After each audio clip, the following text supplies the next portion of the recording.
Assalamualaikum warahmatullahi wabarakatuh. Halo guys, selamat datang kembali di channel YouTube Hernena Balikpapan. Di video kali ini aku mau sharing terkait informasi naik pesawat periode bulan Maret 2022 ini guys. Apa aja syarat dan kelengkapan untuk kita berangkat naik pesawat? Langsung aja simak videonya. Sebelum ke informasinya, kalian subscribe dulu ya guys channel YouTube aku, karena subscribe itu gratis. Oke guys, jadi informasi mengenai kebijakan operasional penerbangan terkait COVID-19 ini terakhir diperbaharui tanggal 21 Februari 2022 pukul 1.15 waktu Jakarta atau WIB. Dan informasi ini dari situs resminya Garuda, tetapi ini bukan untuk Garuda aja, bisa untuk seluruh maskapai domestik di Indonesia seperti Lion Air, Batik Air, Wings Air, Super Airjet, Citylink, Sriwijaya, Nam Air, dan juga Garuda guys. Langsung aja kita ke informasinya. Perhatian, hasil negatif tes COVID-19 ini wajib diterbitkan oleh fasilitas pelayanan kesehatan Fasiankes yang disebutkan dalam keputusan Menkes RI. Lihat daftarnya di sini, kita bisa klik di sini. Dan penumpang harus memastikan bahwa hasil tes COVID-19-nya ini sudah masuk ke aplikasi Peduli Lindungi yang diupload oleh Fasiankes terkait guys. Untuk daftar laboratoriumnya itu yang ini. Nanti aku taruh aja linknya di deskripsi. Di sini teman-teman bisa klik untuk kota asal keberangkatannya, contohnya di Balikpapan. Untuk di Balikpapan ini update tanggal 27 Februari 2022 ada 10 Vaskes yang sudah terafiliasi ke Menkes RI. Jadi ketika teman-teman ke Vaskes yang ada di sini, maka secara otomatis di aplikasi Peduli Lindungi itu sudah masuk hasilnya guys. Jadi untuk hasilnya itu tidak perlu di print, dan untuk PDF-nya juga itu tidak perlu ditunjukkan guys. Jadi ketika di bandara nanti kita tinggal hanya memasukkan NIK kita aja guys, dan juga rute tujuannya. Maka secara otomatis nanti ada centang hijau yang menunjukkan bahwa kita layak untuk bepergian naik pesawat. Tetapi jika hasil tes COVID-19-nya itu tidak masuk di aplikasi Peduli Lindungi, maka teman-teman harus ngeprint untuk hasil tes COVID-19-nya PCR atau antigen. Nanti pada saat di bandara teman-teman bisa minta validasi ke petugas yang ada di bandara guys. Jadi teman-teman pastikan Vaskesnya ini sudah terafiliasi ke Menkes RI, karena untuk Vaskes yang tidak terafiliasi ke Menkes RI nantinya tidak akan masuk di aplikasi Peduli Lindungi dan tidak bisa terbaca oleh sistem. Jadi kita harus antri validasi secara manual dengan ngeprint hasil PDF-nya itu guys, seperti itu. Makanya di sini diterangkan harus memastikan bahwa sudah masuk di Peduli Lindungi, seperti itu guys. Untuk rute dari dan ke daerah serta antar kota, masuk, keluar, transit, Pulau Jawa dan Pulau Bali, syaratnya adalah yang pertama kartu vaksin minimal dosis pertama, kemudian hasil negatif PCR maksimal 3 kali 24 jam, atau kartu vaksin dosis lengkap yaitu minimal 2 dosis, kemudian hasil negatif antigen maksimal 1 kali 24 jam. Jadi jika teman-teman itu masih 1 kali vaksin, teman-teman harus melampirkan hasil negatif PCR 3 kali 24 jam. Tetapi jika teman-teman sudah 2 kali vaksin atau 3 kali vaksin, itu pakai hasil negatif antigen maksimal 1 kali 24 jam sejak hasil diterbitkan ya. Kemudian kita lanjut untuk rute dari dan ke daerah serta antar kota di luar Pulau Jawa dan Pulau Bali. Untuk syaratnya kartu vaksin minimal dosis pertama, kemudian hasil negatif antigen maksimal 1 kali 24 jam sebelum keberangkatan. Atau jika ingin hasil tes COVID-19-nya berlaku lebih panjang, teman-teman bisa pakai hasil negatif PCR maksimal 3 kali 24 jam sebelum keberangkatan waktu sejak surat diterbitkan. Jadi untuk yang ke daerah di luar Pulau Jawa dan Pulau Bali, walaupun masih vaksin dosis pertama, itu bisa menggunakan antigen aja 1 kali 24 jam. Jika teman-teman sudah vaksinnya 2 kali, 3 kali, itu tetap pakai antigen guys. Jadi tidak ada di sini yang bebas tes COVID-19 seperti antigen atau PCR, itu tetap harus salah satu kita pakai untuk melakukan keberangkatan. Walaupun kita sudah di booster sampai dengan 3 kali divaksin, kita tetap menggunakan hasil negatif antigen guys untuk melakukan keberangkatan seperti itu. Kemudian kita lanjut untuk syarat anak di bawah 12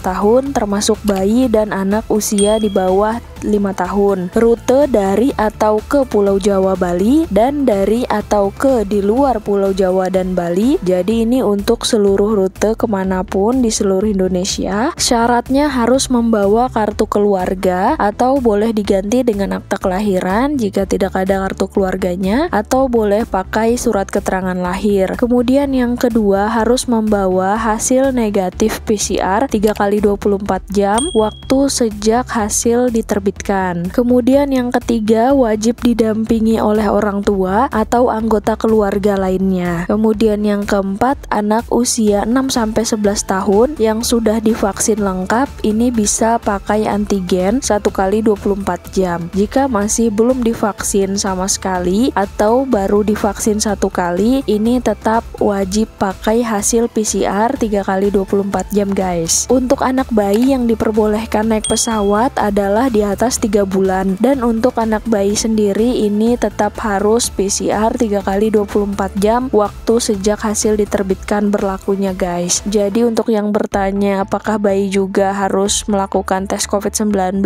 iya, bayi juga harus sampai dengan usia 6 tahun itu yang memang belum ada vaksin COVID-19 nya, semuanya harus pakai PCR seperti itu guys. Kemudian untuk hasil PCR itu terhitung 3x24 jam waktu sejak surat diterbitkan. Jadi untuk hasil PCR ini biasanya 1 hari kemudian setelah kita swab hasilnya baru keluar dan terhitung sejak itu guys. Jadi misalkan teman-teman ini swabnya di tanggal 1 Maret, berarti hasil PCR-nya itu keluar tanggal 2 Maret. Terhitung 3x24 jam itu sejak tanggal 2 Maret ditambah 3 hari. Kemudian untuk hasil antigen ini terhitung 1x24 jam waktu sejak surat diterbitkan. Untuk antigen sendiri ini biasanya 30 menit sampai dengan 1 jam hasilnya baru keluar. Contohnya misalkan teman-teman itu rapid antigen jam 2 siang, hasilnya keluar sekitar setengah 3 siang, terhitung expire-nya itu sampai dengan setengah 3 siang hari berikutnya seperti itu. Kemudian jika teman-teman sudah melakukan antigen, maka tidak perlu lagi melakukan PCR. Begitu sebaliknya, jadi pilih salah satu aja, PCR atau antigen. Teman-teman tidak perlu tes keduanya, antigen dan PCR, karena masih ada juga yang bertanya di kolom komentar untuk melakukan antigen dan juga PCR sekaligus. Jadi nggak perlu dua-duanya ya guys, kalian cukup salah satu aja, pilihnya antigen ataupun PCR. Kemudian kita lanjut, di sini semua penumpang harus download aplikasi Peduli Lindungi dan mengisi e-hak yang ada di aplikasi Peduli Lindungi. Untuk pengisian e-hak ini sendiri aku sarankan ketika teman-teman berada di ruang tunggu keberangkatan. Jadi nanti pada saat sampai di kedatangan itu bisa langsung scan barcode di aplikasi Peduli Lindungi untuk e-haknya guys. Kemudian penumpang dengan kepentingan khusus yang tidak atau belum divaksin dengan alasan medis, contoh memiliki penyakit komorbid, dapat melakukan perjalanan dengan menunjukkan surat keterangan dokter dan hasil negatif PCR maksimal 3x24 jam sebelum keberangkatan. Jadi untuk hasil PCR-nya seperti yang tadi 3x24 jam sejak suratnya diterbitkan ya guys, dikeluarkan seperti itu. Oke guys, jadi itu tadi informasi naik pesawat periode bulan Maret 2022 yang bisa aku sharing ke kalian. Semoga informasinya bermanfaat, dan jika teman-teman merasa video ini bisa membantu keluarga atau kerabat yang ingin melakukan keberangkatan periode Maret 2022 ini, videonya bisa di-share ke grup-grup WhatsApp atau ke tempat-tempat yang lain agar semakin banyak yang tahu informasi terupdate terkait keberangkatan naik pesawat periode bulan Maret 2022. Dan pastikan teman-teman juga sudah subscribe channel YouTube ini dan aktifkan lonceng, karena di channel YouTube ini aku sering berbagi info yang menarik dan terupdate seputar travel, perkembangan PPKM, dan juga vlog pariwisata yang bisa menjadi list rekomendasi teman-teman untuk tujuan wisata berikutnya. Wassalamualaikum warahmatullahi wabarakatuh. See you on the next video.